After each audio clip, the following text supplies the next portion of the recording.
correspondência da SFT é uma equivalência entre a teoria de cordas, ou também a teoria M, com teoria de calibre não abelianas. Então, o curso podia terminar aí nesse ponto, né? Eu já falei que é correspondência, mas assim, eu acho que, na verdade, toda essa transparência aqui, eu acho que ela vai ser meio enigmática para vocês. Não sei exatamente o que vocês já sabem, o que vocês não sabem, né?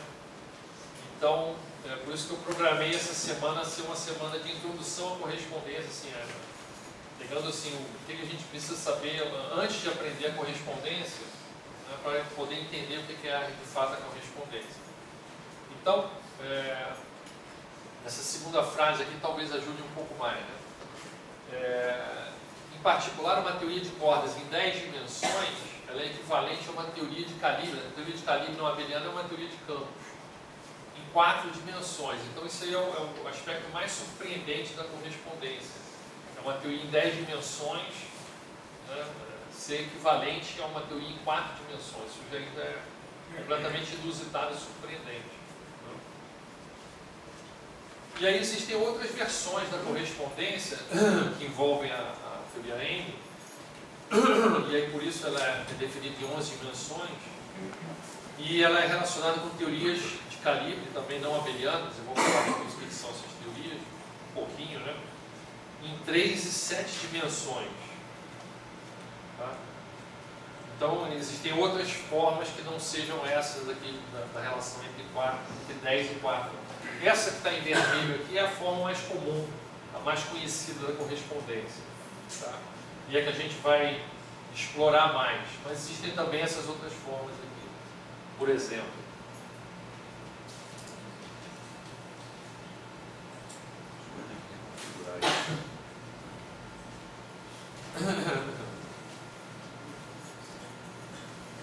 então,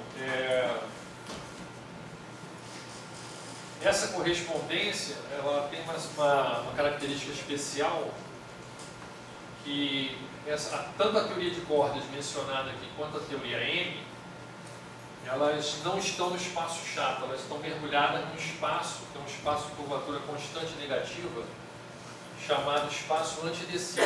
Esse antidecíter é porque existe quem estudou um pouquinho de gravitação talvez tenha ouvido falar no espaço de Sitter.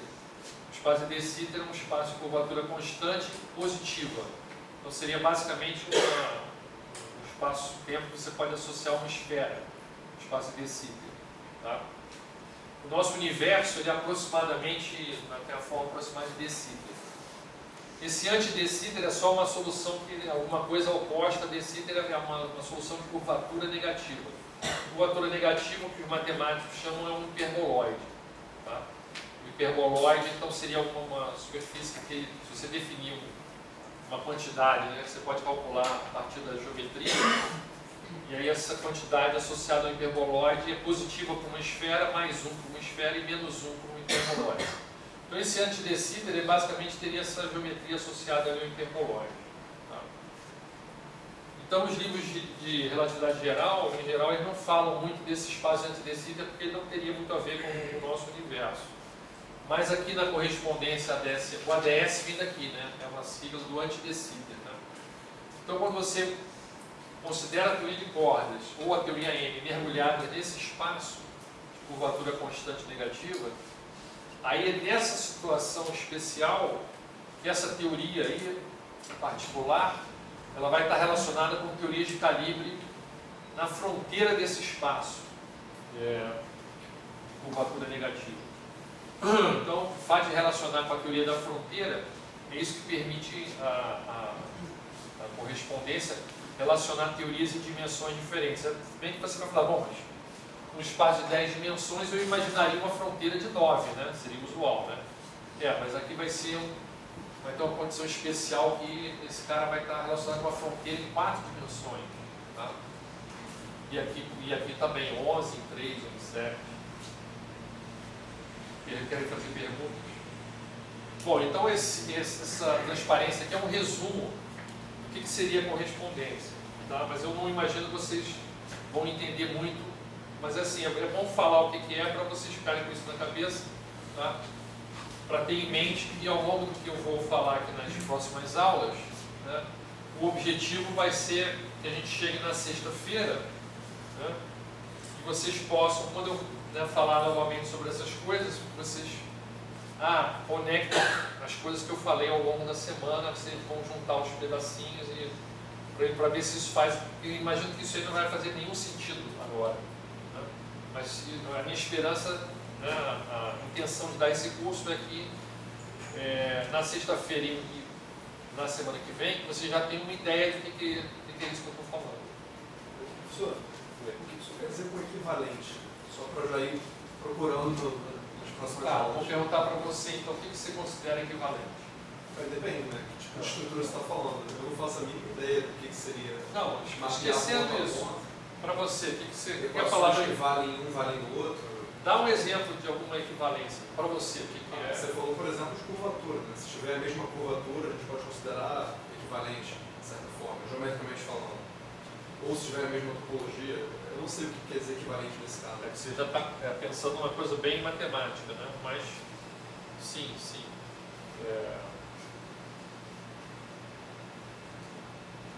Poderia ser. Duas esferas para você seriam equivalentes. Isso do ponto de vista geométrico. Se as esferas tiverem raios diferentes, elas não são totalmente equivalentes, né? Mas se as duas esferas tiverem exatamente o mesmo raio, aí você não tem como distinguir duas esferas, né? Concorda comigo ou não? Se elas tiverem o mesmo raio e são as duas esferas, elas são a mesma coisa, na verdade. Elas são completamente equivalentes. Ou a mesma coisa. Então, para você, equivalente é a mesma coisa, né? Então, é isso que essa equivalência está afirmando, que a teoria de cordas nesse espaço anti-de ela vai ser a mesma coisa que a teoria de calibre na fronteira desse espaço. O que é a mesma coisa? Bom, eu estou falando aqui de uma teoria, né? Por exemplo, a gente pode pensar em termos da teoria quântica, né? Então, a teoria quântica, a ideia é que a teoria ela é descrita por certo conjunto de estados. Tá? Eu não sei se estou falando grego para outras pessoas, mas... Então, toda a teoria quântica é definida por um certo conjunto de estados, que é o chamado espaço de Hilbert da teoria. Mas vamos pensar um conjunto de estados, é um conjunto.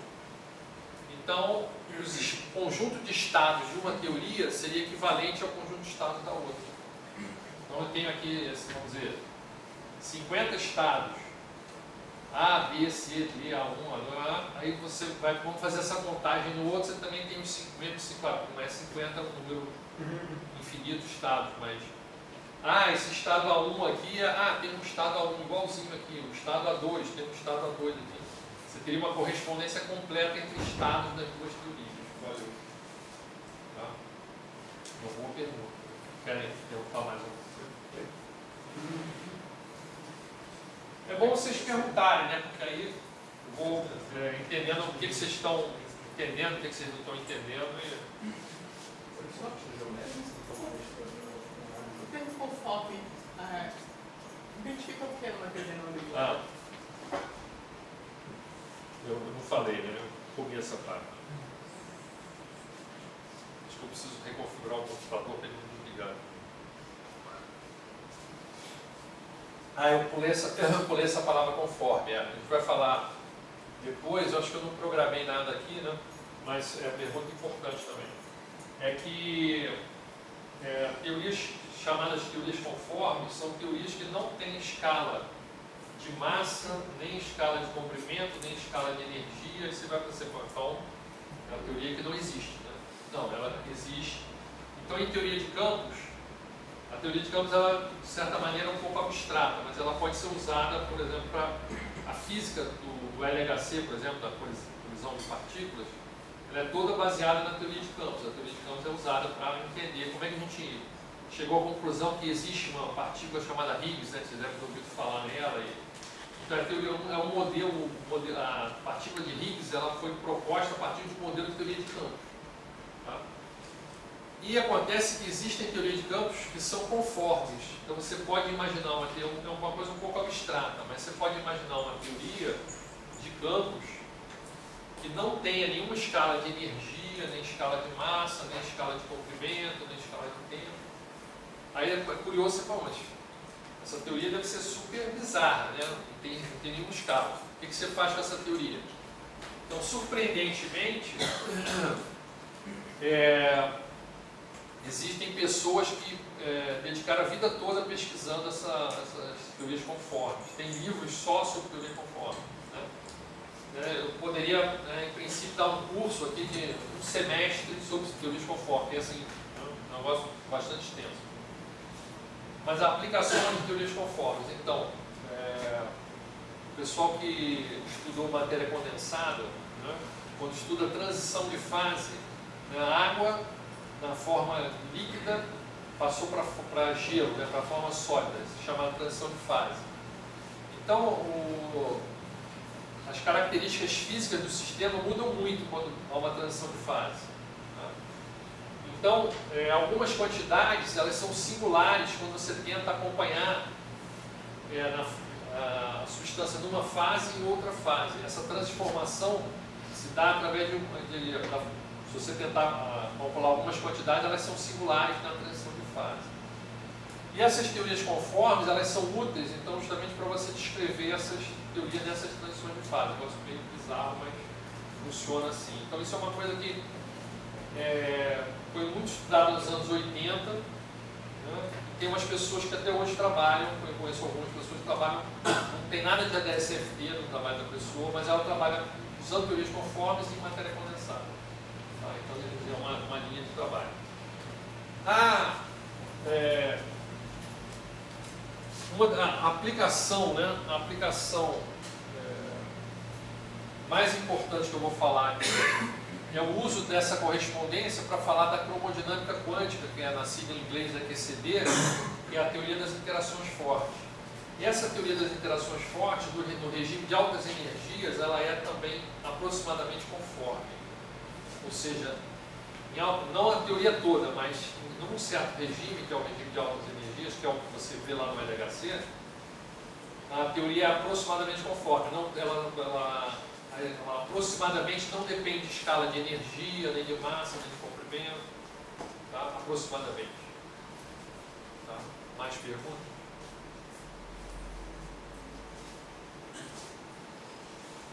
Muito bem.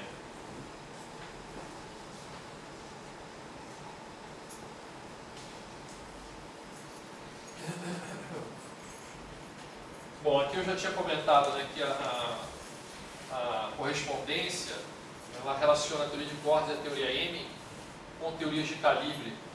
Depois de falar o que são as teorias não abelianas, teorias de calibre são teorias de campo. Tá? Uma certa classe de teorias de campo. Então vocês já estão vendo que teorias de campo são bastante importantes para entender aqui esse assunto. Né? Então, dentro do possível, eu vou falar algumas coisinhas de teoria de campo aqui no curso, imaginando que vocês talvez não tenham visto. Sei que alguns já estudam teoria de campo, então para essas pessoas, imagino que o curso vai ser mais fácil de entender. Para quem não estudou ainda, talvez um pouco mais difícil. Mas a ideia é que esse curso possa ser assistido por quem mesmo não tem uma base assim, grande em teoria de campo. Mas então, a correspondência ela relaciona teorias de cordas e teoria M com teorias de calibre em dimensões diferentes. Tá? E por isso que a gente dá esse nome de holografia. A gente pega emprestado esse nome de holografia da ótica. Né? Na ótica, o que é holografia? É você tirar uma foto, por exemplo, aqui dessa sala. Né? A foto, ela essencialmente é uma projeção de 3 dimensões em 2 dimensões, numa superfície bidimensional. Né? Então, quando você faz uma foto normal, né, você fez uma projeção e você olha o ângulo, né, você observa aquela foto é fixo. Né? Mas na holografia, você pode mexer a foto para um lado e para o outro, você vê diferentes ângulos na mesma foto. É como se você estivesse vendo em 3 dimensões, mas ele está projetado em 2. Então essa ideia de que a correspondência da SFT ela seria uma teoria holográfica. Ela estaria representando, né, uma teoria, por exemplo, para pegar o exemplo mais comum, né, ela estaria representando uma teoria de 4 dimensões em 10 dimensões. Ninguém perguntou aqui por que é importante a teoria de 4 dimensões, mas é porque no nosso mundo, né, a gente tem tem aqui a altura, né, dessa sala, tem o comprimento, tem a largura, são 3 dimensões espaciais e tem uma dimensão temporal, né? Então, na relatividade, essas coisas foram fundidas, né, numa entidade só chamada espaço-tempo, né? Isso é a ideia central do Einstein na teoria da relatividade. Então, o nosso mundo, né, segundo a teoria da relatividade, que é o que é aceito na física hoje, o nosso mundo ele, né, nos parece quadridimensional, né? 3 dimensões espaciais mais uma temporal, e essas dimensões elas se misturam. Né? Você já deve ter ouvido falar na contração de Lorentz. Né? Então, para você explicar a contração de Lorentz, né, o objeto parecer menor quando está em altas velocidades, para isso você precisa misturar os conceitos de espaço e tempo. Né? Para Newton, o espaço era uma coisa absoluta e o tempo era uma coisa absoluta. Eram 2 coisas absolutas que não se misturavam. Mas o Einstein ele percebeu que o espaço e o tempo tinham que se misturar para poder explicar coisas curiosas que aconteciam, que ele descobriu basicamente através do eletromagnetismo. Justamente o que a gente entende hoje como a contração de Lorentz ou a dilatação do tempo, aquele paradoxo dos gêmeos, né? Você já deve ter ouvido falar, 2 gêmeos nascem aqui na Terra, um vai viajar, né? Faz uma viagem interestelar ou espacial e volta, né? E o gêmeo que volta, ele é mais novo do que o gêmeo que ficou na Terra, né? Você já deve ter ouvido falar desse paradoxo. Talvez algum dia a gente possa fazer realmente essa experiência. Né? Mas a gente já consegue fazer isso com um relógio atômico. Né? Constrói 2 relógios atômicos.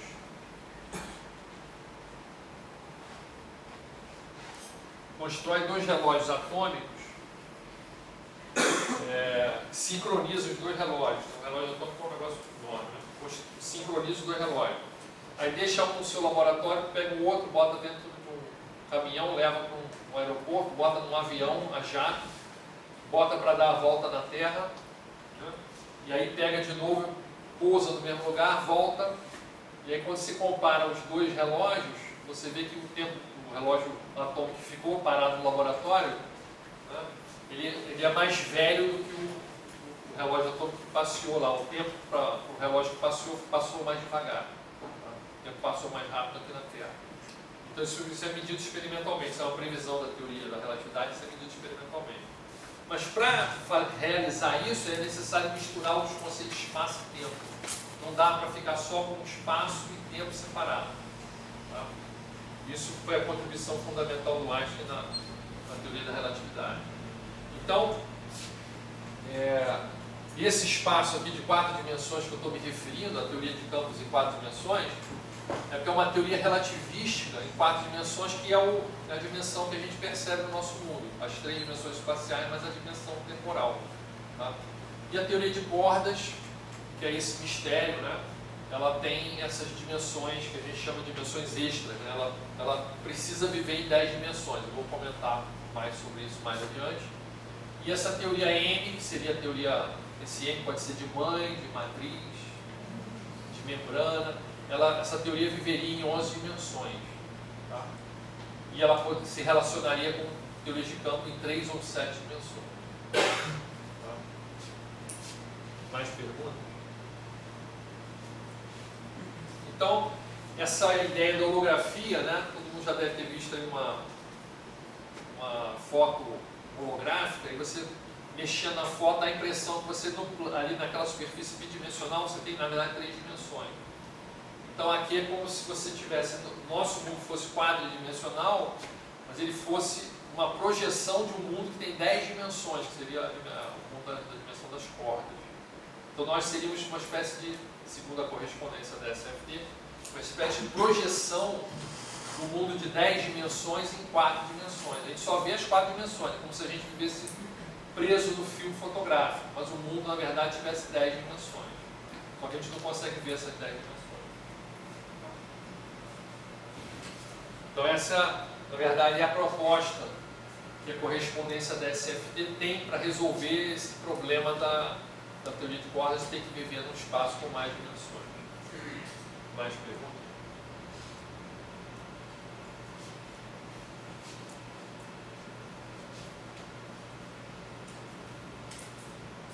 Bom, então, qual é o interesse de estudar a correspondência da SFT? A ideia principal é usar a correspondência para estudar as propriedades de uma dessas teorias que não sejam bem conhecidas a partir da teoria equivalente, chamada equivalente. Desde que esse problema seja tratável, né, na teoria que você escolheu e vice-versa. Então, claro, que duas esferas de mesmo tamanho, elas obviamente são equivalentes, né? Aqui o que é muito curioso é que uma teoria em 10 dimensões de cordas, que são objetos estendidos como fios, essa teoria de 10 dimensões com corda vai ser equivalente a uma teoria de campos em 4 dimensões. É muito estranho que isso seja verdade, né? Mas então, se você tiver uma particularidade lá da teoria de cordas, você consiga estudar bem, isso deve se manifestar de alguma forma na teoria em 4 e vice-versa, tá? Então, se eu souber alguma coisa muito bem sobre a teoria de cordas, talvez eu possa descobrir algo que eu não sabia bem na teoria de campos. Ou, se você souber alguma coisa muito bem na teoria de campos, você pode descobrir algo sobre a teoria de cordas, uma vez que elas são equivalentes. Concorda com isso? Então, essa que seria a utilidade da correspondência da SFT. Então, se você conseguir provar, né, que existe essa equivalência entre esses dois sistemas, né, tudo que você souber de um sistema tem implicações sobre o outro e vice-versa. E aí, como a gente não conhece tudo de tudo, né, a gente acaba completando lacunas de uma teoria em outra teoria. Então, por exemplo, esse aqui é o exemplo mais forte do que está por trás da correspondência. Para entender essa afirmação aqui, você tem que ter estudado um pouco de mecânica clássica ou um pouco de mecânica quântica, ter ouvido falar no que chama teoria de perturbação. Alguns problemas você pode resolver exatamente, tá? Na mecânica clássica, na mecânica quântica, por exemplo, o átomo de hidrogênio. Um problema que você consegue resolver uma certa aproximação exatamente, tá? Ou na mecânica clássica, por exemplo, o problema de Kepler, né? Um astro orbitando em torno de outro, por exemplo, a Terra orbitando em torno do Sol. Se você imaginar o Sol e a Terra como pontos, né, você consegue resolver esse problema exatamente. Ah, mas a Terra não é um ponto, a Terra tem um volume e o Sol também tem, né? E tem a Lua também. Ah, a Lua então pode entrar como uma perturbação nesse sistema aí. Então, se essa perturbação for pequena, então eu consigo resolver uma solução aproximada para esse problema aí. Já ouviram falar alguma coisa desse tipo? Ou é completamente grego? Então, o uso de teoria de perturbação em física ou matemática é muito comum. Você tem problemas que você consegue resolver exatamente e tem problemas que você só consegue resolver aproximadamente, tá? E como é que a gente classifica esses problemas que a gente pode tratar usando teoria de perturbação? É através de uma certa constante G, que é chamada constante de acoplamento dessa teoria.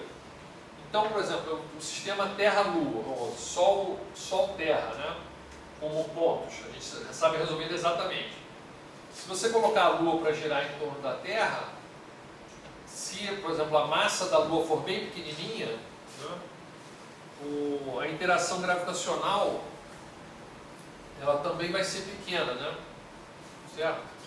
A interação gravitacional é proporcional à massa dos objetos, né? Como a massa da Lua é bem menor que a massa da Terra e do Sol, eu posso tratar então essa força gravitacional da Terra-Lua como uma perturbação à força gravitacional Terra-Sol, né? Então, um ingrediente essencial para que você possa usar a teoria de perturbação é que a constante envolvida nesse processo de fazer a perturbação seja alguma coisa pequena comparada com alguma outra coisa do seu sistema. Então, se essa constante aqui, se você souber escolher ela apropriadamente, ela vai ser uma constante adimensional, tá? Então, quando essa constante adimensional é maior do que 1, significa que a teoria de perturbação não vai funcionar. Tá? O G maior do que 1 significa que quanto mais perturbação você tiver, pior vai ser o sistema. Basicamente tem a ver com uma expansão em série, né? Então, se você fizer uma expansão em série na constante de acoplamento, G, o termo de primeira ordem é a ordem G, o termo de segunda ordem é G ao quadrado, o termo de terceira ordem é G ao cubo. Se esse número for maior do que 1, quanto maior for a ordem, maior vai ser o termo, né? Então, se G é maior do que 1, a série, em vez de ela convergir para um valor infinito, ela vai divergir. Tá? Então, quando a constante de acoplamento é maior do que 1, a teoria de perturbação não funciona. Então, a gente tem que tentar um outro caminho que não seja a teoria de perturbação. Essa é a abordagem usual. Agora, o que a correspondência da SFD traz de novo em relação a isso? É que essas duas teorias que são ditas equivalentes através da correspondência, elas têm essa propriedade, vamos dizer, mágica. Quando uma das teorias tem uma constante de acoplamento G, a outra teoria vai ter uma constante de acoplamento 1 sobre G. Então, se G é maior do que 1, G é maior do que 1, não consigo usar a teoria de perturbação. Mas na outra teoria, a constante de acoplamento vai ser 1 sobre G. Então, 1 sobre aquele número maior do que 1 dá um número menor do que 1. Então, se a constante de acoplamento é grande numa teoria, na teoria de cordas, por exemplo, ela vai corresponder a uma teoria de campos com um acoplamento pequeno. Então eu posso usar a teoria de perturbação na teoria de campos, para entender uma propriedade difícil de estudar na teoria de cordas, e vice-versa. Se a constante de acoplamento é grande na teoria de campos, eu posso usar a correspondência para descrever uma teoria de cordas com acoplamento fraco, com uma constante de acoplamento fraco. Isso faz algum sentido para vocês? Então, uma teoria que é intratável do ponto de vista da teoria de perturbação, você pode mapear na outra teoria de uma forma tratável e usar a teoria de perturbação nessa outra teoria. Está muito viajante?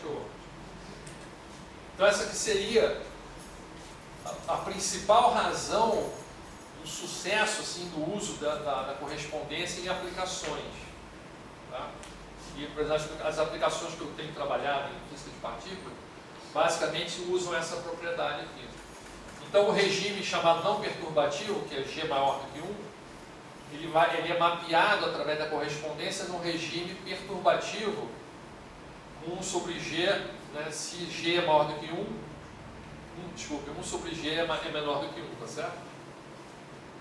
Então, para essa teoria aqui, ela é não perturbativa, e para essa outra teoria, ela é perturbativa. Você pode tratar como se fosse uma perturbação pequena. Sim ou não? Então, é como se o sistema Terra, Sol e Lua, eu posso tratar perturbativamente, porque a massa da Lua é pequenininha comparada com a da Terra e do Sol, né? Eu pudesse relacionar este problema perturbativo com outro problema não perturbativo, que é, por exemplo, o sistema Sol, Júpiter e Saturno, por exemplo. Júpiter e Saturno têm massas muito grandes, eu não posso desprezar nenhuma massa nem outra. Então esse sistema seria intratável perturbativamente. Mas eu estaria relacionando esse sistema com um outro tratável perturbativamente. Tá? Só que nesse exemplo que eu dei, os dois exemplos são em 3 dimensões espaciais e uma temporal. Né? Só que aqui na teoria de cordas, né? Esse uso da teoria perturbativa e não perturbativa seriam entre teorias em dimensões diferentes. Mais perguntas?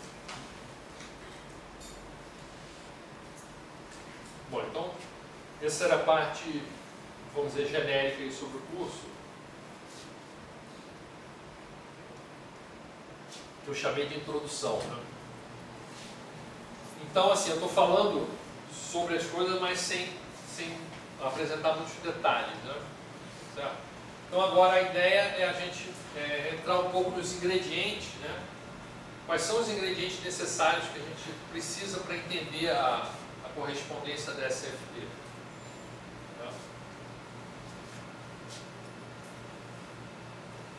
Então, o primeiro ingrediente é entender um pouquinho da teoria de cordas. Então, as cordas são objetos relativísticos, unidimensionais. Unidimensionais é porque elas são representadas por um fio. Tá? Por que são relativísticos? Bom, tem uma coisa que eu tenho que, não está aí nas transparências, mas tem que dizer, é que a corda é uma extensão do conceito de teoria de campos. E o que é a teoria de campos? A teoria de campos ela surgiu da união da mecânica quântica com a relatividade. Tá? O pessoal originalmente chamou de mecânica quântica relativística, mas no fundo o pessoal descobriu que, os pesquisadores nos anos 30 do século passado, descobriram que era necessário permitir na formulação da mecânica quântica relativística ou da teoria de campos que você pudesse escrever estados com um número variável de partículas. Partículas que podiam ser criadas e destruídas. Tá? E na mecânica quântica, em geral, isso não é possível. Na mecânica quântica, o número de partículas é sempre fixo. Tá? Então, por trás da ideia da teoria de cordas está a ideia de que estão os dois pilares da física atual que foram descobertos no início do século passado. Um pilar é a mecânica quântica e o outro pilar é a relatividade. Tá? A teoria de cordas, então, está apoiada nesses dois pilares, assim como a teoria de campos também. Só que tem uma pequena diferença entre a teoria de campos e a teoria de cordas. É que a teoria de campos imagina que os objetos, vamos dizer, as partículas subatômicas, elas podem ser representadas por um ponto no espaço-tempo. Tá? Esse ponto não tem, por mais estranho que pareça, esse ponto não tem tamanho. É um ponto matemático do espaço-tempo. E na teoria de cordas, também é uma ideia um pouco estranha, os objetos estão associados às partículas, o fóton, o próton, o elétron, estão associados a um objeto que é um fio, que se move no espaço-tempo. Então é um objeto unidimensional que vai andar pelo espaço-tempo. Aí você fala, mas eu não consigo ver esse fio. A gente não consegue ver as partículas subatômicas e não consegue ver esses fios que representam as cordas. Mas se você for lá no LHC, por exemplo, o LHC consegue ver dentro dos prótons, ele faz colisão de prótons, consegue ver dentro dos prótons que os prótons então, tem quarks, que são objetos multiformes dentro dos prótons. Não aparecem as cordas não aparecem. Para ver a corda, precisaria de mais energia do que o LHC.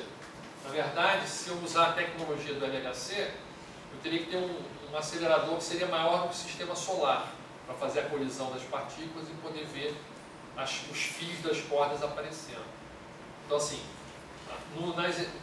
com a tecnologia de hoje é impossível ver diretamente a teoria de cordas. Tá? Então é melhor a gente esperar essa tecnologia chegar daqui a 5.000 anos, não sei, e parar de estudar. É um caminho possível. Mas como essa correspondência da SFP ela foi descoberta, eu falei aqui pelo físico argentino chamado Baldacena, que hoje em dia é professor no Princeton, e essa descoberta, ela conecta uma teoria de 4 dimensões na teoria de cordas em 10. Então, assim, a gente pode usar essa informação para descobrir coisas que a gente ainda não descobriu totalmente no nosso mundo de 4 dimensões e também na teoria de corda. Então, a corda é um objeto unidimensional que se move no espaço-tempo. Então, por exemplo, a gente chama folha de mundo, né? Por exemplo, essa linha aqui representa a corda, vamos supor. E um desses eixos aqui representa o espaço, claro que tem várias dimensões espaciais, então esse está uma super simplificação, né? Um deles representa o tempo. E essa linha, né, que representa a corda, por exemplo, andando no tempo, ela vai, né, ao andar no tempo, ela vai descrever uma folha, né?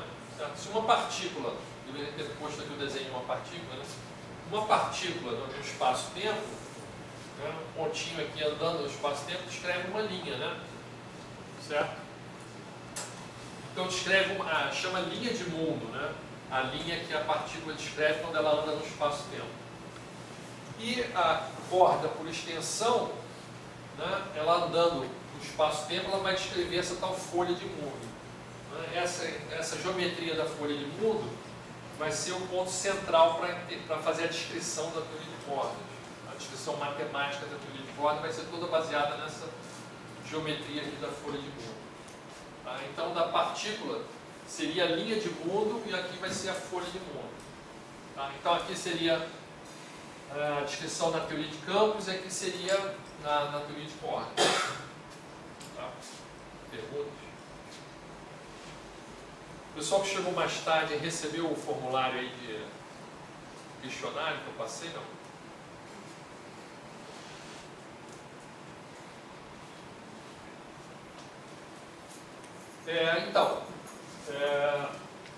Originalmente pensou-se que as cordas existiam, né, no espaço-tempo relativístico, né, esse conceito então de espaço-tempo, como eu falei, é a ideia do Einstein, né, de juntar espaço e tempo. Né? Então não dá para separar o espaço do tempo na teoria da relatividade. O espaço-tempo de 4 dimensões, com 3 dimensões espaciais e uma temporal. Assim, porque não havia motivo, quando se inventou a teoria de cordas nos anos 60, não havia motivo para imaginar que elas viveriam um espaço com mais dimensões. Né? Mas ao quantizar a corda, né, percebe-se que não é possível preservar a invariância relativística, ou seja, preservar a teoria da relatividade, a menos que o espaço-tempo tenha uma certa dimensão crítica D. Então, por exemplo, quando a gente escreve, isso é uma coisa comum nas teorias em física, né? Quando você escreve F é igual a MA, né? Uma equação, né, muito básica aí da consequência, ou a própria segunda lei de Newton, né?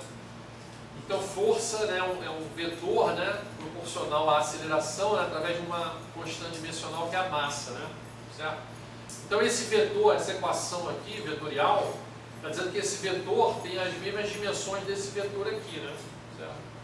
Ele tem dimensão de espaço e tempo, não, né, mas esse cara aqui ele é definido em 3 dimensões espaciais. Esse aqui também é em 3 dimensões espaciais. Isso? Apesar de que isso aqui seja em unidade de força, né? Normalmente em sistema internacional seria Newton, isso aqui seria metro por segundo ao quadrado. Né? Mas se essa força aqui estiver definida em 3 dimensões, essa aceleração também está definida em 3 dimensões, verdade? Mas eu poderia resolver um problema, se o problema for no plano, eu posso resolver a força, representar a força em 2 dimensões e a aceleração também em 2 dimensões, não é isso? O número de dimensões espaciais é igual dos 2 lados dessa equação. Né? Mas quando Newton escreveu essa equação, né, para ele tinha essa ideia, né, de que o espaço era uma coisa absoluta de 3 dimensões. Mas aqui nessa equação F é igual a MA não está dito quantas dimensões tem o espaço. O espaço podia ter 26 dimensões aqui, contanto que aqui também tivesse as mesmas 26 dimensões, concorda? Uma extensão imediata da... Só que assim, né, o Newton não tem porquê, né, não tinha porquê de imaginar que o espaço poderia ter mais dimensões. Então, ele pensou lá, tem 3 dimensões, mas se você está resolvendo um problema unidimensional, sua força pode ser definida naquela dimensão e a aceleração também naquela dimensão. Né, contanto que haja uma consistência dimensional aqui. Então, assim como eu escrevi aí a segunda lei de Newton, a maior parte das fórmulas, né, das equações que você consegue escrever em física, elas não especificam qual é a dimensão do espaço-tempo. Isso não aparece nas equações em física em geral. Existem algumas exceções. No caso da teoria de cordas, é como se eu estivesse escrevendo uma equação, né, como essa, F igual a MA para a segunda lei de Newton, só que essa equação ela não valeria em qualquer dimensão, ela só vale, né, quando você estiver na tal dimensão crítica. Quando você combina a mecânica quântica com a relatividade e com o fato de ter uma linha andando, que é a corda andando, essa combinação desses 3 ingredientes não dá certo em qualquer situação. Só funciona sem estragar a mecânica quântica e sem estragar a relatividade, se a dimensão do espaço-tempo for essa tal dimensão crítica D aqui. E no caso de cordas bosônicas, que são as primeiras que a gente vai ver, que só tem associação, ela está associada somente a partículas de espin inteiro, as cordas bosônicas elas vão ter que ter essa dimensão crítica 26. É bizarro isso daí. E o que seriam essas 26 dimensões? Não tenho a menor ideia. Mas a situação mais simples é que seriam 25 dimensões espaciais. Então, em vez de ter 3, né, altura, comprimento, largura, mais o tempo, teriam que ter 25 dimensões espaciais mais uma coordenada temporal, para somar 26 aqui. Então isso é muito estranho, né? Então isso é um forte obstáculo a usar a teoria de cordas para descrever qualquer coisa que a gente observa na natureza, porque a gente não observa essas 26 dimensões. Então, a teoria de cordas deve estar errada de alguma maneira, né? Ou ela está descrevendo alguma outra coisa que a gente não conhece, né? Bom, mas os físicos, os matemáticos são pessoas muito persistentes, né? E aí, eu vou contar essa história aqui com mais detalhe, mas quando você acrescenta férmions, né, que são partículas de spin semi-inteiro, por exemplo, semi-inteiro, né, o elétron tem spin meio, o próton tem spin meio, o nêutron tem spin meio. Então, quando você escreve, inclui partículas de spin semi-inteiro, né, essa corda, que é chamada supercorda, a dimensão crítica cai de 26 para 10. Ah, beleza, 26 para 10. Então, parece que está faltando algum outro ingrediente, né? Só que, na natureza, a gente só observa partículas em estado livre de spin inteiro ou semi-inteiro. Então, é como se estivesse faltando, né?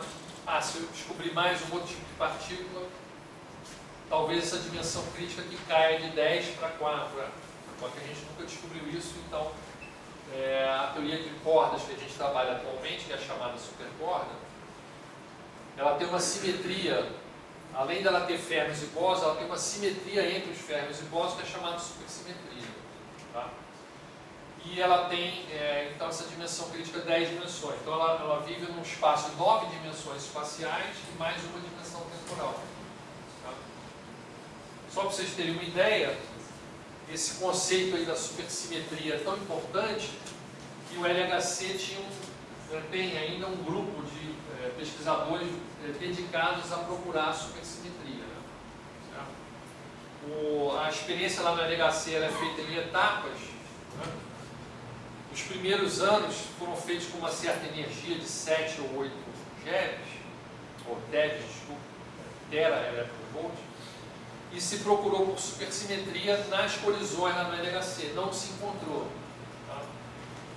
Então, agora estão fazendo uma nova rodada, né, com energia de 13 TeV, procurando novamente supersimetria. Pode ser que encontre, pode ser que não encontre. Como eu tinha falado, né, para descobrir, para você realmente poder observar as cordas dentro das partículas, a gente teria que ter um acelerador maior que o sistema solar. Né? Então, não é o caso do LHC. Né? Então, o fato de não estar encontrando supersimetria não quer dizer que ela não exista. Pode ser que a gente só não tenha a tecnologia necessária para descobri-la. Né? Tá. Perguntas aí? Dá para fazer teoria de cordas com férmions sem supersimetria? Pode ser feita. Pode ser feita. É que não há muita vantagem em fazer isso. Porque as dimensões continuam muito grandes, é isso? Não, porque quando você escreve essa corda, eu vou falar mais adiante que você tem modos de vibração da corda. E os modos de vibração associados ao spin inteiro, eles são interessantes de você ter. Então, se você tirar a parte bosônica, você estaria tirando esses modos aí, vai ficar uma teoria capenga, mas originalmente o Pierre Ramon, o cara que praticamente inventou a supercorda em 1971, ele estendeu a teoria da corda bosônica para uma corda fermiônica. Essencialmente ele fez isso. Depois o pessoal viu que não poderia ser assim irrestritamente, né? Quando você acrescenta os férmions, na verdade você tem que ter uma relação entre a parte bosônica e a parte fermiônica. Agora acho que... Talvez eu tenha que ligar na fonte para não ficar desligando. É possível. Então, quando o Pierre Ramon formulou o termo fermiônico para corda, essencialmente ele estava fazendo uma corda fermiônica. Então é possível. A gente vai ver que a ação tem uma parte bosônica e uma parte fermiônica. Tá? Mas não tem por que você trabalhar só com a parte fermiônica, mas matematicamente é possível. Tá? Fisicamente acho que não vai fazer muito sentido, mas... Mais perguntas?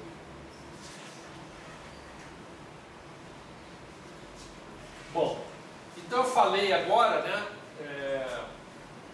sobre a ação, né? Então, essa é uma maneira de atacar esse problema, construindo uma ação.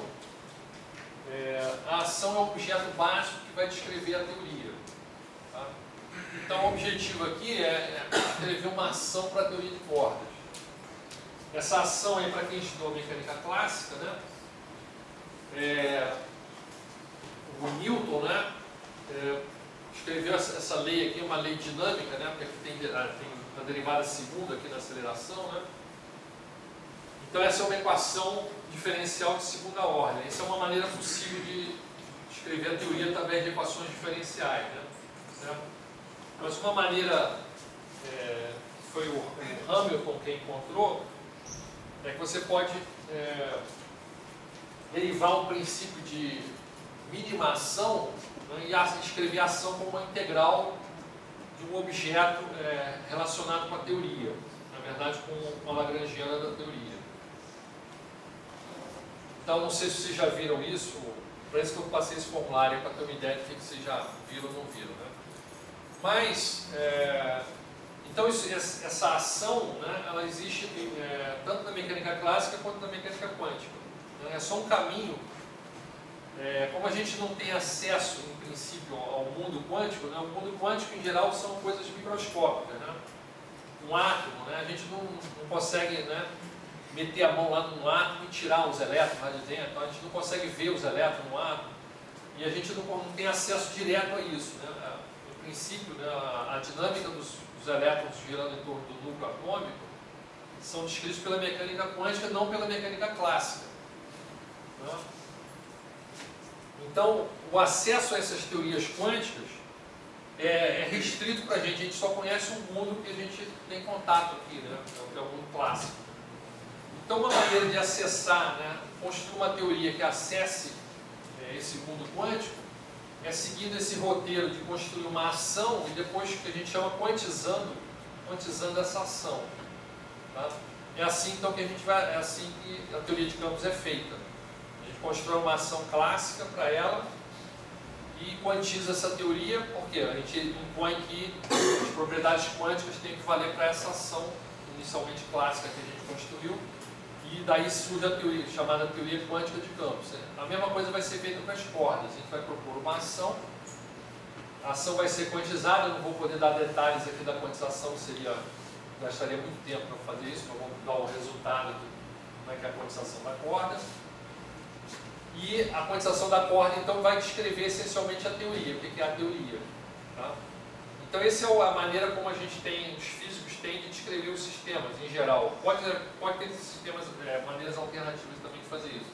Mas, em geral, a gente escreve uma ação, quando é possível, e quantiza essa ação, né, e isso passa a descrever um sistema de nosso interesse. Tá?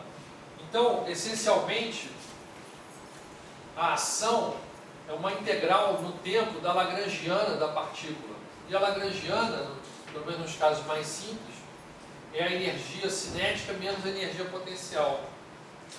Aqui está escrito SC menos FB aqui, que seria a lagrangiana da partícula. Eu vou começar pelo caso mais quase mais simples, que é a partícula livre, só que ela a partícula livre não relativista. Então a partícula livre, né, ela não está sujeita a nenhuma força, então a energia potencial é zero. Então a ação, né, o que é a ação? É a integral sobre a lagrangiana. Nesse caso V igual a zero, então é a integral sobre a energia cinética do tempo. Tá? É bem simples essa expressão, né? Certo? Acho que todo mundo aí consegue entender isso, mesmo quem não viu uma ação, né? Certo? E V aqui, né, é o quadrado da velocidade, né, o produto desses vetores, né, velocidade, e a velocidade é dx dt. Alguma dúvida aí? Alguém não entendeu essa expressão? A ideia é assim, que a gente vai sofisticar essa expressão aqui até chegar na corda. Tá? Então é essencial entender essa daqui. A ação, ela tem dimensão. Né? Essencialmente ela vai ser uma energia, né? Ela tem dimensão de energia vezes tempo, concorda? Eu estou integrando, né? A lagrangiana tem dimensão de energia. Eu vou integrar a lagrangiana no tempo, então esse objeto chamado ação vai ter dimensão de energia, dimensão no sentido de dimensão em termos de unidades fundamentais, né? Não dimensão espacial. Né? Isso aqui pode ser definido em qualquer número de dimensões espaciais. Esse vetor V é definido em um certo número de dimensões espaciais, que é a mesma dimensão do x, né? Okay? E a dimensão em termos de unidades fundamentais da ação é a energia vezes tempo.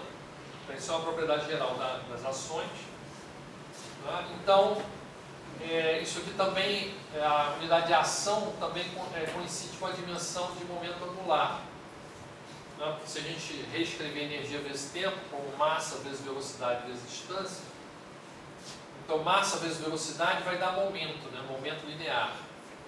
E vezes distância, isso tem dimensão de momento angular. Então, a ação tem sempre dimensão de energia vezes tempo, né? Que é igual à dimensão de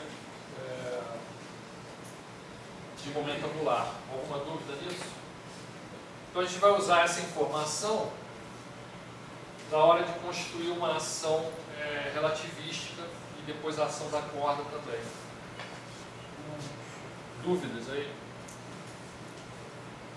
Então, bom, uma equação para descrever a relatividade, né? Eu vou escrever aqui.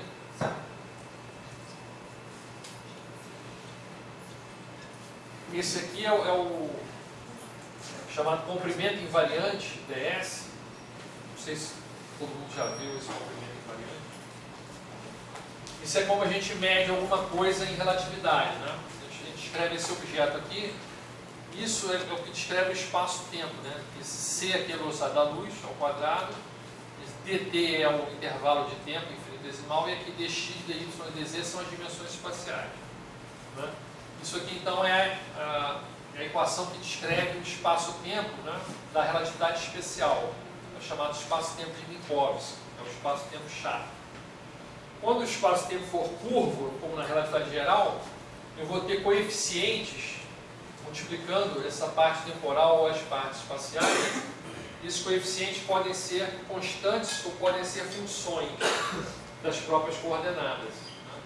Quando eles forem funções das coordenadas, esse espaço-tempo vai ser um espaço-tempo curvo, que é o caso da relatividade geral. Então, no caso da especial, os coeficientes são constantes.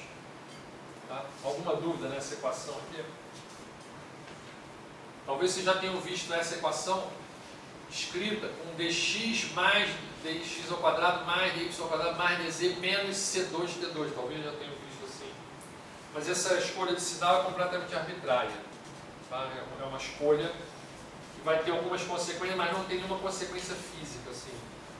As equações dependem desses sinais, mas fisicamente é equivalente colocar um sinal espacial, todo mundo negativo e temporal positivo, ou o contrário. Dá para fazer as duas formulações. Alguma dúvida nessa equação? Bom, então a relatividade especial é essencialmente descrita por esta equação aqui. Tá? Bom, então como é que a gente fez? A gente escreveu a ação da partícula não relativística assim, né? Peguei a expressão da energia cinética, que a gente estudou lá no ensino médio, ou na Física 1, integrei no tempo, né? Isso aí é a ação, pronto, acabou. Isso é a ação da teoria. Bem. Mas e no caso de uma teoria relativista? Como é que a gente faz? Aí você tem que escrever a expressão da Lagrangiana, né, ou da energia, se for uma partícula livre, né? Uma partícula livre relativista. Eu teria que escrever a expressão da energia cinética, né, dessa partícula relativista. Isso já é uma coisa mais complicada. A expressão não é tão simples quanto o meio de mv ao quadrado. Então a maneira mais simples da gente construir uma ação para a partícula relativista é escrever assim, ó.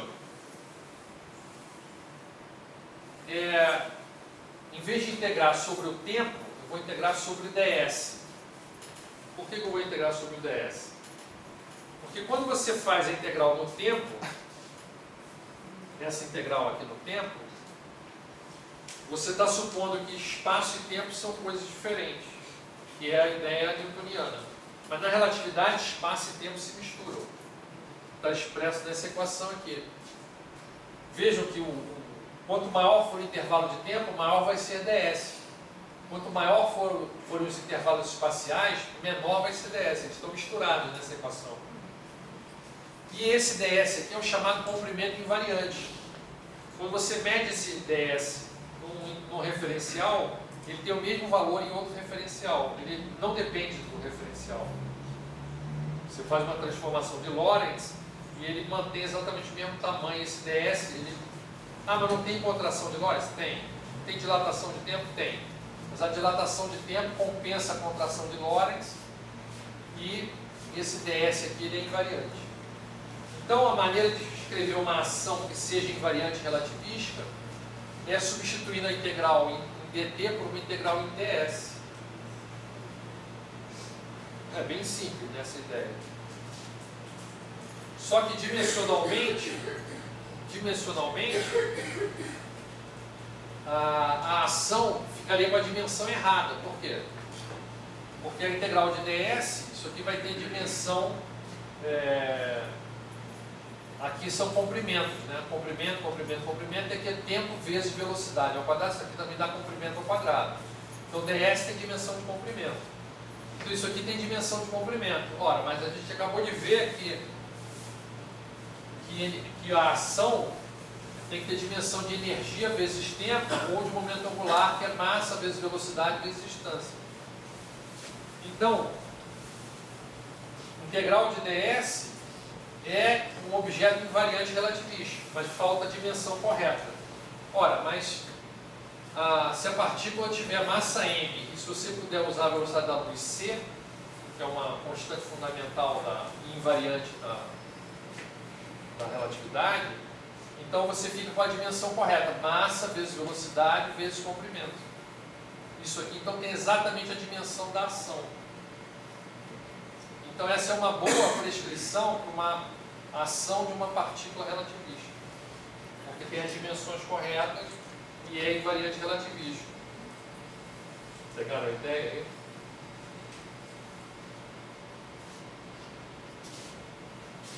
Mas uma partícula relativista tem massa zero, tem venda zero. Você pode fazer uma extensão. Essa equação que eu escrevi não pode ser estendida para massa zero, né? Então, boa pergunta, né? A gente sabe que os fótons obedecem à relatividade, né? Essa ação aqui, ela não vale para um fóton, porque o fóton tem massa zero. Então eu não poderia pegar, estou pensando numa partícula. Essa partícula aqui, ela está supondo alguma coisa com massa, tá? Que vai ser o caso da corda também. Uma coisa análoga para a corda. Então, no caso de massa zero, essa expressão aqui não vale, eu não poderia usar. Mas eu posso fazer uma outra ação que pudesse descrever como a segunda lei de Newton também, né? A segunda lei de Newton, quando eu escrevi aqui, você não reclamou, né? Que ela não vale para massa zero, né? Mas claro, né? Porque Newton não pensava em partícula de massa zero. Essa equação aqui também não vale para massa igual a zero. Essa ação é só para partículas com massa, relativísticas e com massa. E aí vocês devem saber, né, que na relatividade Uma partícula com massa nunca consegue chegar na velocidade da luz, né? A velocidade é sempre inferior à da luz. Tá? Então é isso que essa ação aí, ela tem que descrever essa física, certo? Mas para massa zero essa expressão aqui não serve. Eu teria que achar uma outra maneira para descrever. Tá? Muito bem. Então, para ficar numa forma mais interessante, que vai permitir a gente generalizar para a corda, o problema que deve estar na cabeça de você, como é que a gente vai fazer a ação da corda? A gente não sabe muita coisa da corda, mas a gente quer construir a ação da corda, de onde a gente vai tirar as equações de movimento da corda e quantizar a corda. Então eu vou tentar reescrevê-la de uma outra maneira que permita generalizar para a corda. Tá? Então, o ds ao quadrado é C2 dt2 menos dx, vou escrever dessa forma vetorial aqui, tá bom? Em vez de escrever dx, dy e dz, vou escrever dessa forma compacta aqui. Tá? Mas só uma outra observação.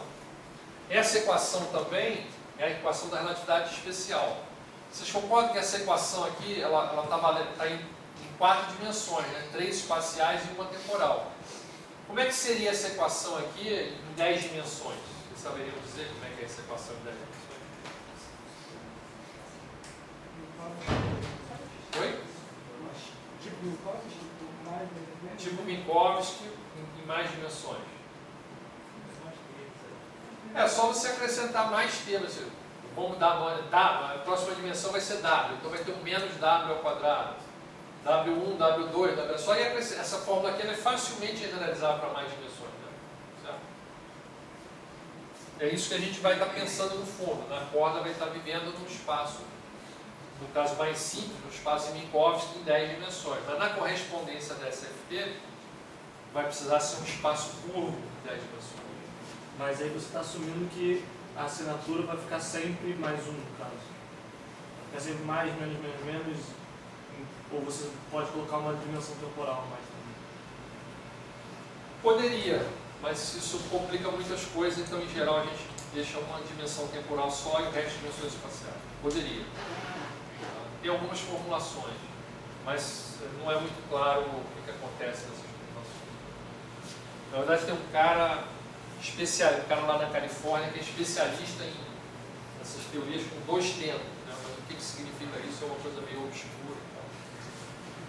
Bom, então voltando aqui para essa expressão. Então o comprimento invariante relativístico pode ser escrito assim, usando notação vetorial, tá certo? Esse quadrado desse vetor aqui é o dx ao quadrado mais dy ao quadrado mais dz ao quadrado. E escrevendo a velocidade como dx dt, então a gente pode escrever aqui, pegando essa expressão aqui, ó, dividido por C2 dt2, passando para o lado de cá, e extraindo a raiz quadrada. Então, extraindo a raiz quadrada fica ds sobre c dt, desse lado, e do lado de cá vai ficar 1, né, quando eu dividir por C2 dt2 dá 1, né, certo? 1 menos esse cara aqui dividido por C2 dt2, então está aqui dx sobre c dt ao quadrado. Concorda com essa expressão? Ela sai diretamente dessa aqui. Concorda? Álgebra simples aí, né? Mas lembrando que V é igual a dx sobre dt, então aqui eu tenho dx sobre dt, então eu tenho V, né? Certo? E aí, então isso aqui é V sobre C. Eu até tirei a setinha do vetor aqui. Né? Eu tirei a setinha do vetor, né? Porque V ao quadrado, né? Eu posso escrever simplesmente como módulo ao quadrado, né? É o vetor vezes ele mesmo, né? Isso aqui vai dar um módulo, né? Então eu simplesmente escrevi aqui é o vetor ao quadrado, mas isso é igual ao módulo dele ao quadrado, né? Certo? Algumas horas eu vou usar essa simplificação. Certo? Então, a ação da partícula relativística com massa, eu escrevi como mc integral de ds. Então, como agora eu escrevi, eu reescrevi ds sobre cdt através dessa raiz quadrada aqui, como é que fica a ação da partícula relativística? Então eu tenho que multiplicar ds vezes CDT, né? CDT multiplicando isso aqui. Então eu tinha antes MC vezes CDT integrado. O C extra, né? Ele é uma constante, eu posso botar ele do lado de fora. Então fica MC ao quadrado, que é igual aquela expressão da energia lá do Einstein, né? Da energia de repouso da partícula. Tá? Esse menos aqui é simplesmente não é para se preocupar, é simplesmente uma consequência da escolha de sinais aqui da assinatura do comprimento invariante. Se a gente escolhesse o sinal oposto, a ação seria positiva. Tá? Esse sinal aí não vai ter consequência. A gente vai carregar, mas não vai ter. Fisicamente seria a mesma coisa de não ter trocando esse sinal. Como eu estou me baseando nessas equações aqui, eu tirei de um livro de cordas, que é o Barton Swift, por dar a referência. Então eu estou seguindo a notação dele, que é a notação usual que o pessoal usa em corda. Então ficou uma integral. Então aquela integral em ds, né, que a gente, como é que eu vou calcular essa integral em ds? Então essa aqui é uma prescrição de como calcular a integral em ds. Eu transformei a integral em ds numa integral em dt, né, só que apareceu também essa raiz quadrada de 1 menos v2 sobre c2, que inclusive é um fator muito comum de aparecer em teorias relativísticas, correto? Então essa é a ação da partícula relativística para uma partícula massiva. Tá? Dúvidas até aí? Bem.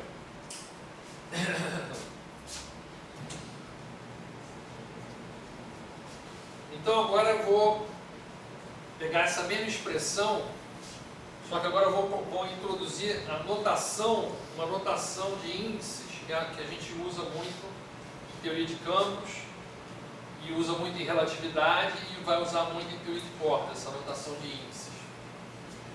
Então aquela expressão que eu tinha escrito para o comprimento invariante, né, vou voltar aqui,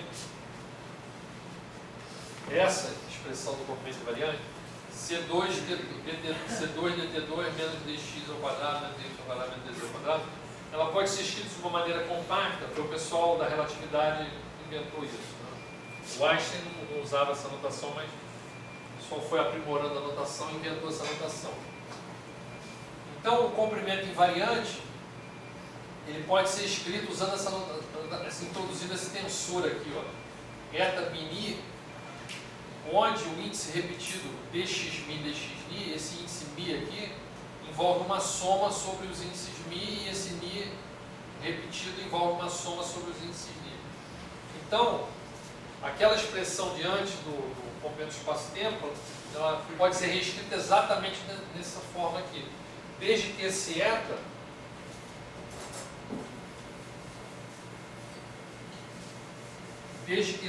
mini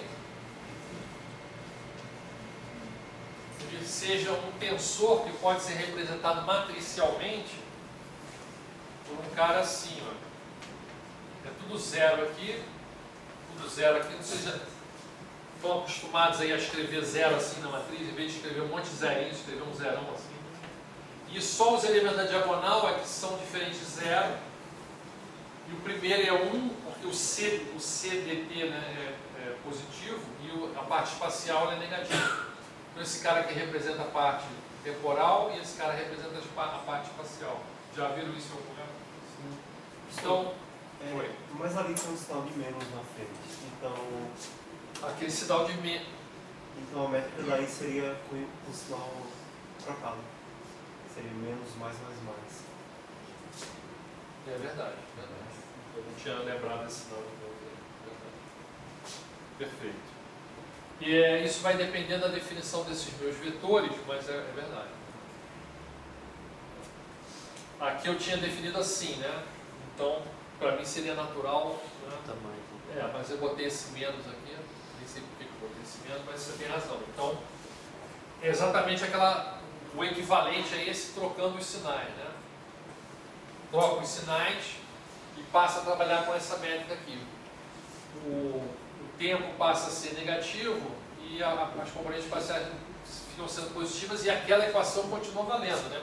Tudo por causa desse sinalzinho de menos aqui, perfeito. Então, o pessoal de cordas gosta muito de trabalhar com essa métrica aqui, tá? E trabalhar com esse sinalzinho de menos, tá? Você poderia, vou tirar o sinal de menos, é só trocar um sinal global aqui, a física não muda, tá? Só muda um pouquinho a forma das equações, tá? Então, o importante, depois quem não está familiarizado com isso pode se familiarizar depois, é que aquela forma que eu escrevi antes pode ser escrita dessa forma aqui. É claro que esse dx aqui, esse dxmi e esse dxd, eles incluem tanto a parte espacial quanto a parte temporal, no mesmo vetor, né? Antes, o vetor, esse vetor aqui era um vetor somente no espaço, e a velocidade era um vetor no espaço, né? Mas na relatividade, como espaço e tempo se misturam, então esse dxmi aqui é um vetor no espaço-tempo agora. Se você tiver em 4 dimensões, ele seria um cara em 3 mais uma, né? Ele teria a parte espacial, 3 dimensões espaciais, mais uma temporal. E esse aqui também. Como esse cara é diagonal, né, só vai ter tempo, tempo, espaço, espaço, espaço, espaço, espaço, espaço. Podem ter métricas que não sejam diagonais? Sim, no espaço curvo é comum você ter métricas não diagonais. Ou mesmo no espaço Minkov você pode ter métricas não diagonais também. Podem ser interessantes. E aí, eu quero introduzir um parâmetro temporal, que eu estou chamando de tal. Eu quero introduzir um parâmetro temporal, porque isso aqui é simplesmente uma definição, tá? Essa primeira parte aqui é a definição do comprimento invariante escrito em termos de notação relativista. Tá? Então essa primeira parte da equação é só a notação. Agora daqui para cá, o que eu fiz? Eu peguei esta equação aqui, dividi por d tal 2 vezes e multipliquei por d tal, de modo a não alterar a igualdade, tá bom? Dividi por d tal ao quadrado, d tal e multipliquei por d tal ao quadrado, não muda a igualdade. Isso aqui continua sendo igual ao ds ao quadrado, certo? Então eu posso pegar naquela expressão da ação anterior, nessa expressão aqui,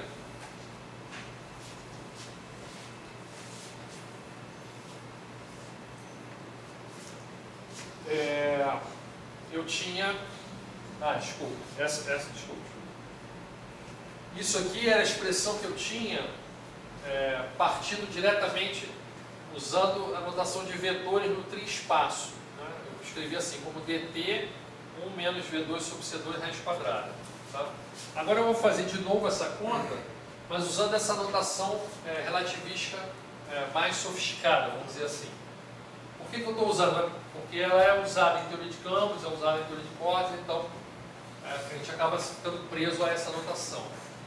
Então, voltando àquela forma anterior, que a ação da partícula relativística era nc integral de ds, tá? Eu vou escrever de uma outra forma. Como? ds agora é igual a isso aqui. Tá? Então, o ds ao quadrado. Então, quem é ds? É a raiz quadrada disso aqui. Então, está aqui, ó. Raiz quadrada disso aqui. Como o d tal está ao quadrado, eu vou botar um d tal para fora. Esses dois d tals aqui, que estão dividindo o dx, vou deixar eles dentro da raiz. Tem um sinalzinho de menos aqui também. Não é para preocupar esse sinal de menos? Não é para preocupar, porque na verdade esse menos é só para corrigir os sinais internos aqui, né? No final das contas, esse ds ao quadrado eu imagino que vai ser uma quantidade positiva. Tá? Então a raiz quadrada dessa quantidade positiva vai ser positiva. Então tem sinais de menos aqui dentro que compensam esse sinal aqui. Tá? O sinal de menos lá fora não tem problema, como eu tinha falado antes. Então essa é uma outra maneira de escrever a ação relativística da partícula, tá? Usando essa notação relativística. Tá bom aí? Ok? Dúvidas?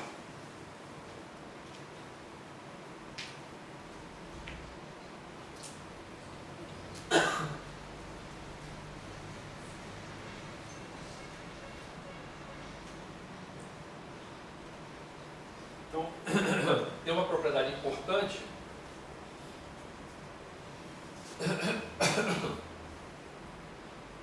que é a seguinte: nessa ação aqui não dá para ver. Opa. nessa ação aqui, não dá para ver, né? O que acontece se eu fizer uma transformação de Lorentz, né? Mudar de referencial e mudar o tempo, né? O tempo na mecânica clássica, né? Os referenciais não dependem do tempo, né? Mas na relatividade especial depende. Então, em princípio, quando você mexe no tempo, essa forma aqui ela aparentemente mudaria, né? Nesta forma agora que eu estou com notação relativística mais sofisticada, dá para ver que esse parâmetro temporal detal aqui, que eu chamei de detal para ficar diferente, esse cara aqui, ele muda quando se faz uma transformação de Lorentz, né? Mas como ele está dividido, né, pela raiz quadrada de detal ao quadrado, na verdade qualquer mudança aqui vai ser compensada por esses caras aqui. Então dá para ver que esta ação aqui, relativística, ela é invariante quando eu mexo na definição desse tal aqui.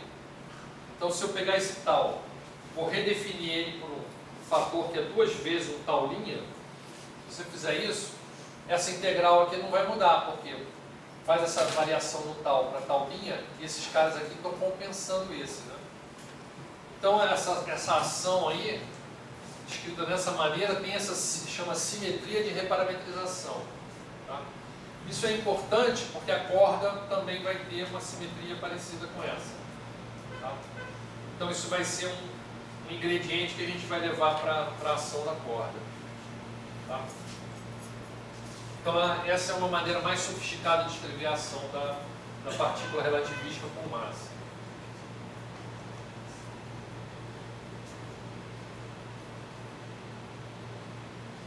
Bom, e aí, como é que a gente chega na corda? Então, fizemos muitos progressos hoje, né? A gente já vai chegar na ação da corda. Claro que isso num livro de cordas, né? No livro lá do Barton Zwiebach, isso são vários capítulos que eu estou resumindo aqui numa única aula aqui com vocês, né? Então, tem muitos detalhes aqui que eu estou pulando, né? Então, por analogia com a partícula relativística, né, que a ação é proporcional ao ds, né, a gente vai postular que a ação da corda é proporcional à área da folha de mundo. Lembra que a partícula, ao andar no espaço-tempo, ela descreveu uma linha, né, a linha de mundo? O comprimento dessa linha de mundo é medida pelo ds ao quadrado. E a corda, ela descreve uma folha de mundo, né, quando ela anda no espaço-tempo. Né? E a gente vai postular que a ação da corda ela é proporcional a essa área dessa folha de mundo. Né? Então, se vocês lembrarem lá do cálculo, como é que se calcula uma área, essencialmente é isso que a gente vai fazer aqui e depois vai introduzir notação relativística. Basicamente vai ser isso. Então, só um pequeno defeito aqui da minha apresentação, eu estou seguindo aqui alguma referência que usou essa notação aqui. V1 e V2 não são velocidades, tá? V1 e V2 aqui são vetores. Então, isso é uma área infinitesimal representada por um paralelogramo. E os lados, né, são esses vetores infinitesimais aqui, de V1 e de V2. Quer dizer, por que eu estou fazendo infinitesimais? Porque eu estou pensando que a folha de mundo, né, é aquela folha de mundo aqui, e aí eu vou pegar uma areazinha aqui que vai ser representativa dessa folha de mundo, certo? Aí tem um vetorzinho aqui, outro vetorzinho aqui, né? E esses vetores vão descrever essa área infinitesimal. Quando você integrar sobre essa área infinitesimal, você vai ter a área da folha de mundo. E aí eu vou postular que a ação da corda é proporcional a essa área. Por quê? Porque no caso da partícula, a ação da partícula era proporcional a ds. Integral de ds é um comprimento. Então é um invariante relativístico, que o ds é invariante, e a integral de ds é um comprimento. Então a generalização natural aqui é que a ação da corda seja proporcional à área dela. Parece bastante lógico isso, né? A primeira ação da corda foi construída assim. Tá? Então eu peguei a folha de mundo, peguei um pedacinho dela e estou representando aqui esse retângulo aqui infinitesimal, tem dois lados, dV1 e dV2. E né? Por que eu não faço um quadrado? Né? Porque em geral, isso aí não precisa ser um quadrado, pode ter algum ângulo θ. Tá? Se for um quadrado, beleza, θ é igual a 90 graus, fica mais simples. Mas em geral, essa folha de mundo pode ser uma coisa meio tortinha. Tá? Então, eu quero calcular a área desse paralelogramo. Isso aí todo mundo sabe fazer, né? A área vai ser o produto do módulo dA, né? A área dA vai ser o produto do módulo desses vetores, né? Vezes o seno desse ângulo aqui formado, né? Quando você fizer a projeção do seno, né? Vai dar exatamente esse cara aqui, né? Certo? E multiplicado por esse cara aqui vai dar exatamente essa área aí correspondente. Então esse... Ué. Será que acabou?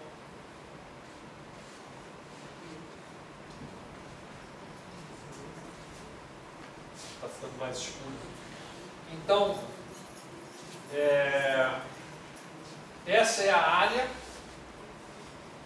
módulo do vetor 1, módulo do vetor 2, vezes o seno de θ. Né? Vocês já devem ter visto essa definição de área em algum lugar. E aqui eu vou simplesmente reescrever isso de uma maneira conveniente, para ficar parecida com aquela fórmula da ação da partícula relativística. Tá? Então o seno de θ, o seno de θ é a raiz quadrada de 1 menos o cosseno ao quadrado de θ, verdade? Agora eu vou pegar esse dV1 e dV2 e passar eles para dentro. Então vai ficar dV1 ao quadrado, dV2 ao quadrado, menos dV1 ao quadrado, dV2 ao quadrado, menos o cosseno de θ, certo? E aí eu posso escrever usando notação vetorial, assim, ó. dV1 ao quadrado, dV2 ao quadrado. Então isso aqui é dV1, dV1, produto escalar de dV1, dV1, dV2, produto escalar de dV2 com dV2, e esse cara aqui, ó, dV1 ao quadrado, dV2 ao quadrado, eu podia escrever assim também, né? Mas aqui tem um cosseno de θ. V1, se eu escrever dV1 escalar dV2, isso aqui já vai embutir o cosseno de θ, é verdade? Então eu já posso escrever produto escalar de dV1 com ele mesmo, produto escalar de dV2 com ele mesmo e o produto escalar de dV1 com dV2 ao quadrado. Alguma dúvida? Dá para escrever a área assim? Depois vocês podem, com mais calma, conferir e tal. É só um algebrismo simples. Então agora eu vou introduzir dois parâmetros. Lá na corda, na ação da partícula relativística, eu introduzi um parâmetro temporal. Agora, como a corda é um objeto unidimensional, ele tem uma dimensão a mais, eu vou introduzir dois parâmetros. Tá? Depois, logo na próxima